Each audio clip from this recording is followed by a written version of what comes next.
E aí, meus amores, tudo bem com vocês? Eu sou a professora Renata Fex, estou a professora de matemática da plataforma Gonçalves Dias. E, a partir desta aula, nós estaremos iniciando o conteúdo de matemática voltado para a primeira série do ensino médio.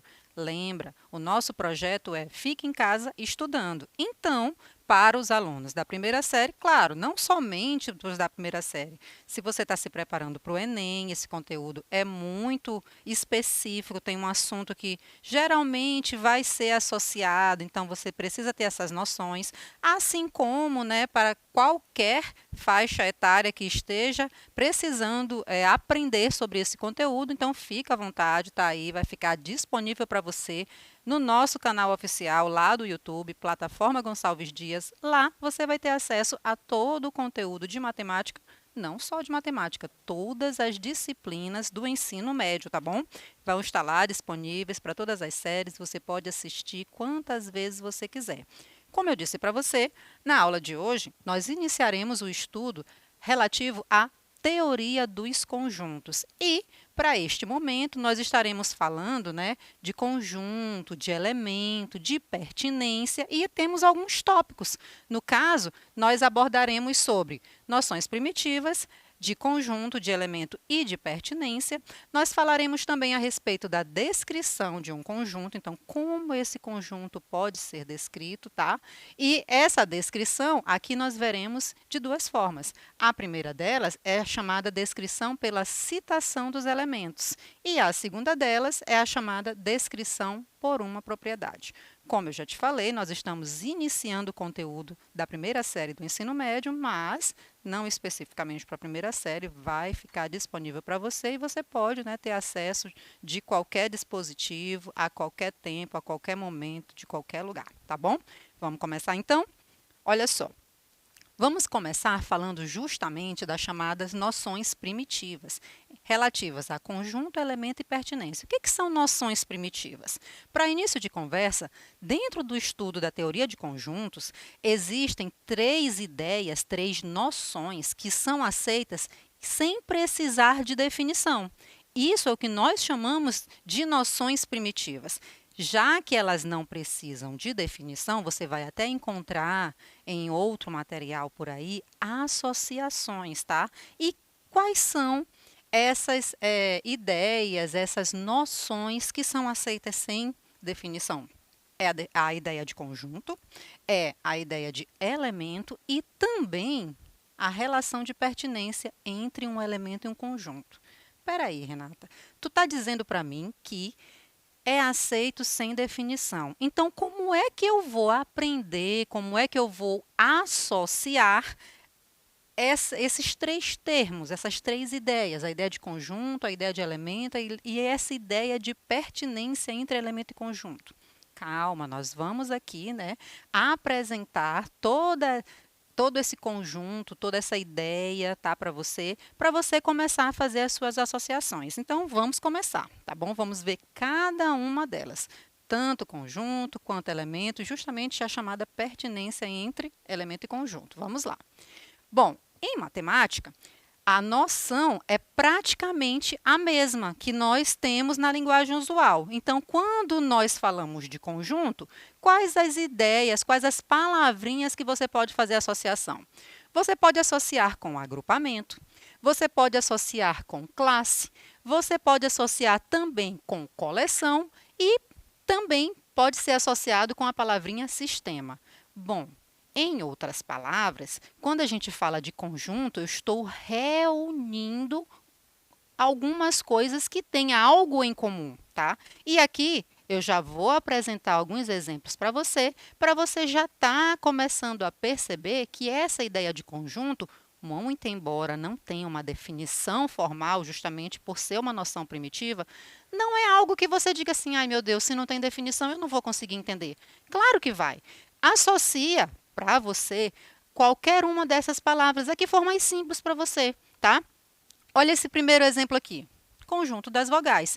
Se eu falo para você conjunto das vogais, você, como estudante atualmente do ensino médio, você já foi alfabetizado já tem um tempo. Então, lá no início, quando você teve o primeiro contato com as letras, com as sílabas, com as palavras, com as frases, ó, eu aí me intrometendo na aula de língua portuguesa. Não, não, não, deixa para o profissional da área. Meu caso aqui é matemática, tá bom? Mas assim, quando eu falo de conjunto das vogais, obviamente, você já faz a associação com as vogais que você conhece, tá bom? Então, nesse caso, perceba, a partir desse primeiro exemplo, já está, né? Não é aquele negócio que você diz, meu Deus, então é só isso.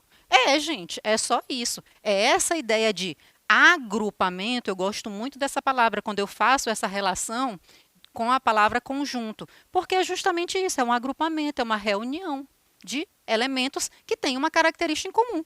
Nesse caso aqui, para o nosso primeiro exemplo, como eu estou falando de conjunto das vogais, qual é a característica? Ser vogal, tá bom? Renata, tu não vai me mostrar os elementos? Te acalma, nós estamos vendo a princípio os exemplos. Depois, tá? Vai ter um slide onde, obviamente, nós vamos ver alguns exemplos e seus respectivos elementos. Então, calma, uma coisa de cada vez, tá? Lembra, aqui nós estamos falando de conjunto, a ideia de conjunto, tá bom? Então, vamos ver o próximo exemplo. Conjunto dos algarismos romanos. Ó, já estou puxando aqui a sardinha para o meu lado, obviamente, né? Estou falando de matemática, então, quando você lá começou o seu processo, a sua iniciação em matemática, né? Lá nas séries iniciais, você, né, estudou os conjuntos de números e as suas representações. No caso lá, você viu, né, o sistema de numeração romano. E lá você aprendeu que existiam algumas letras, né, que eram usadas justamente como algarismos romanos, que formava os algarismos romanos. Tá bom? Então, aqui é o nosso segundo exemplo. Passemos para um terceiro exemplo. Conjunto dos números ímpares positivos. Também, ó, outra ideia, né, que você já tem conhecimento lá de números, aqui no caso especificamente falando dos que são ímpares e também positivos, tá? Então, eu não estou pegando qualquer número ímpar, ele tem que ser ímpar e positivo, tá bom? Próximo exemplo, conjunto dos planetas do Sistema Solar. Ó, já saí de matemática de novo, tá? Então, já aqui fiz associação com lá no ensino fundamental ciências, né, que a gente começava a estudar por lá, e aqui, né, como está falando de sistema solar, acredito eu, né, que envolve geografia. Brincadeirinha, o professor de geografia está me assistindo aí e ele vai me chamar a atenção, né, dizendo, vem cá, tu não sabe mais o sistema solar? Sei sim, professor, é por isso que eu estou assistindo as suas aulas, para eu continuar craque e não esquecer nunca, tá bom? Então, mais um exemplo, tá, conjunto dos planetas do sistema solar. Então, veja, até aqui, esses 4 exemplos, você já deu para perceber que, quando eu falo de conjunto, eu estou justamente fazendo associação de alguns elementos que possuem uma característica em comum. Renata, tem mais exemplo para eu ver? Tem sim. Olha mais esse exemplo aqui, ó. Conjunto dos números primos positivos. Então, veja, outra característica de um conjunto numérico, tá?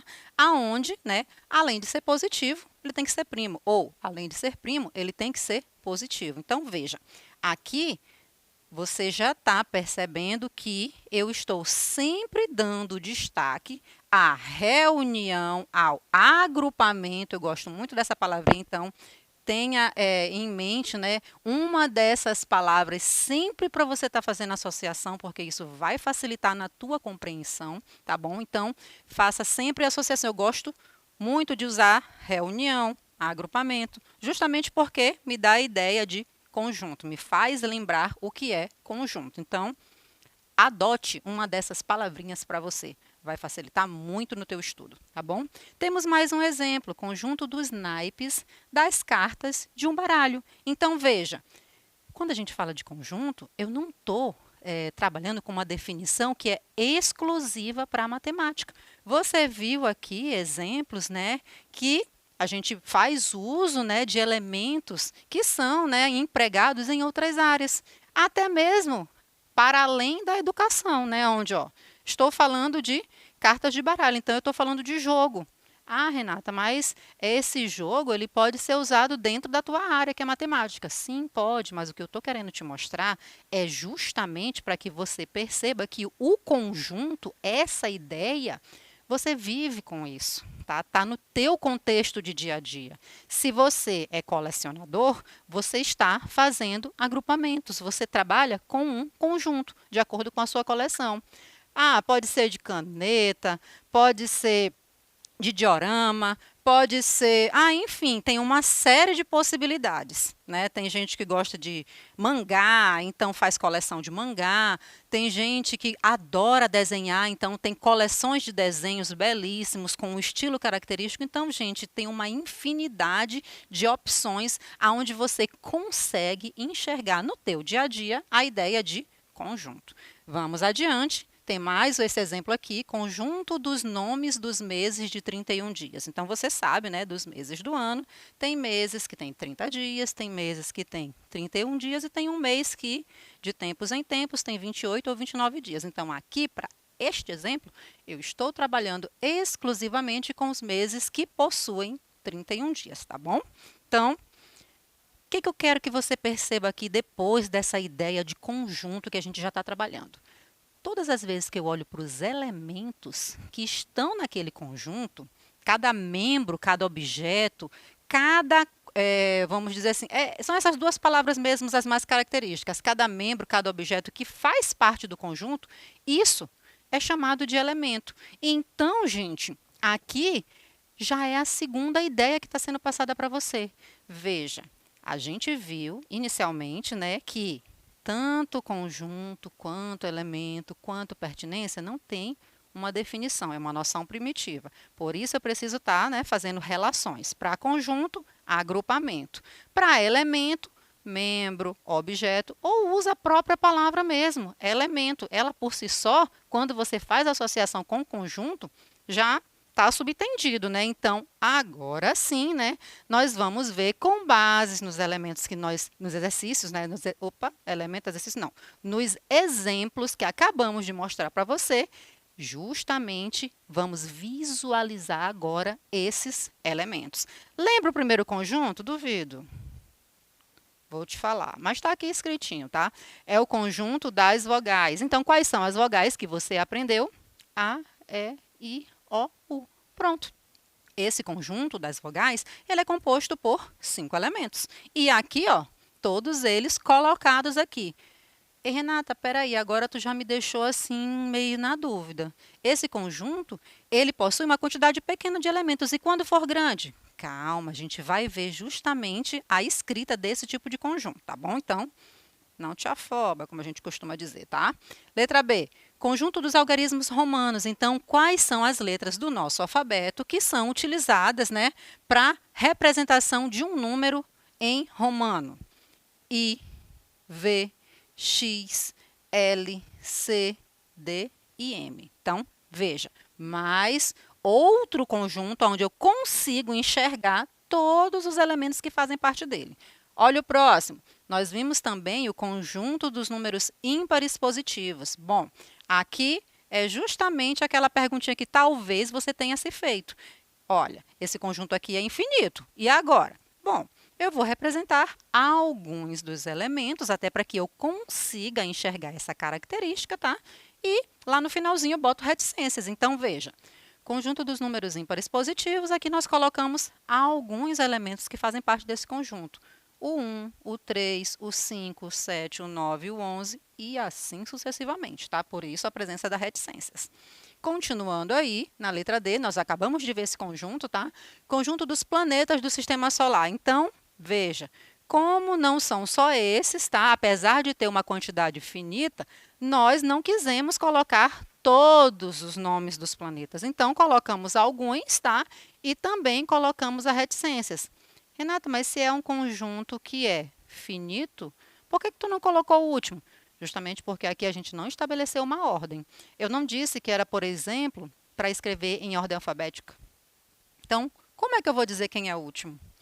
Poderia ser Marte, poderia ser Plutão, poderia ser Vênus, a própria Terra, né? Então, como a gente não estabeleceu, né, uma característica para representar, né, em ordem, vamos dizer assim, esses elementos a gente coloca reticências, tá? Mas claro, todos nós sabemos que o sistema solar até então, né, tem uma quantidade finita de planetas, tá bom? Conjunto dos números primos positivos, mais uma vez um conjunto infinito. Então, 2, 3, 5, 7, 11, 13 e aí o reticências, tá? F, conjunto dos naipes das cartas de um baralho. Então, quais são os naipes? São paus, ouros, copas e espadas. No caso, temos 4 naipes, tá bom? Letra G, conjunto dos nomes dos meses de 31 dias. Então, lembra que eu falei para você, né, dos meses do ano, aqueles que possuem 31 dias são janeiro, março, maio, junho, agosto, outubro e dezembro, tá bom? Lá no terceiro exemplo, o que a gente acabou de ver? Que cada número ímpar é um elemento do conjunto dos números ímpares, né? Ou seja, quando eu digo que aquele elemento pertence ao conjunto, eu já estou estabelecendo essa chamada relação de pertinência.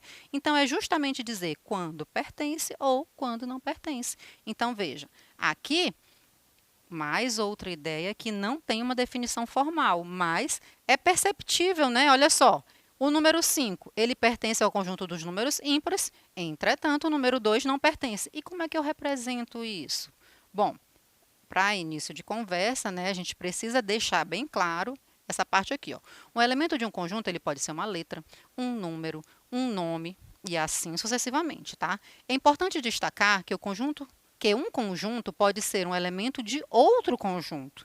E aí, né, aqui a gente está até trazendo um outro exemplo para você, que é o caso do conjunto das seleções que disputam o Campeonato Mundial de Vôlei. Todas as vezes que eu tenho o conjunto dessas seleções, perceba que cada seleção, né, que faz parte dessa disputa, ela é formada por um conjunto de jogadores menor. Né? Então, se eu estou numa disputa mundial, então eu tenho, né, países disputando entre si. E cada país é um outro conjunto de jogadores. Tá? Então, essa ideia ela tem que estar muito clara para você, certo? Para indicar um conjunto, normalmente nós utilizamos uma letra maiúscula do nosso alfabeto. Então, qualquer letra do alfabeto representada na sua forma maiúscula é usada para conjunto. E para elemento, geralmente é a letra minúscula.